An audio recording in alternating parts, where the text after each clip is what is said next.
time right now. More showers starting to pop up here, kind of lining up right along where we have what's left of this boundary that will be lifting back off to the north. So let's take you on a quick little zip-in tour. We've got a few of these going through, let's say parts of Madison County this morning and working also into parts of Lincoln County and down into Pulaski. Here's a closer view of those. Just off to the west of Stanford, also just north of Somerset. So this is going to be very close, if not just east actually, of Science Hill.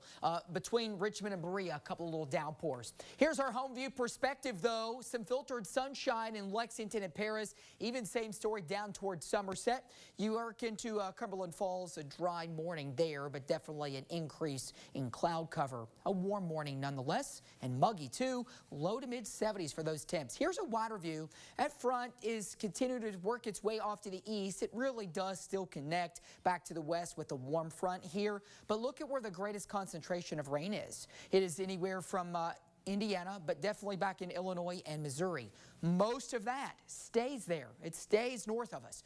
We'll have to watch, though, to see if outflow from these fading storms to the west can slide east and help to generate some more storms for us deeper into the afternoon.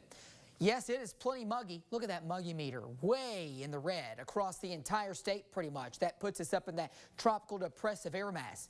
Quick update on Hurricane Beryl, too, in the down in the Caribbean this morning. Category 3, winds at 120 miles per hour with gusts at 150.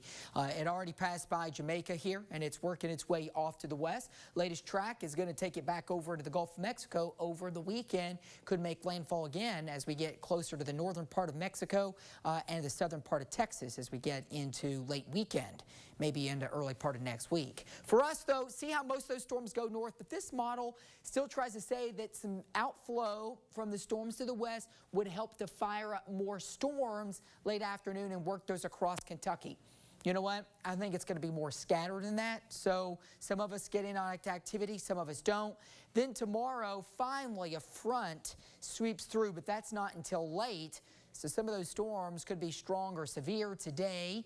It's a low-end chance, but any of the storms that pop could go on the strong side. For your 4th of July breakdown, I've kept those rain chances lower, especially this morning. There'll be spotty showers. Then we go into the afternoon, scattered showers, otherwise hot and humid with feels-like temperatures that could get into the upper 90s to near 100. It's going to be feeling like the season. Scattered storms tomorrow, less humid, though, for Saturday, with another storm chance as we kick off next week.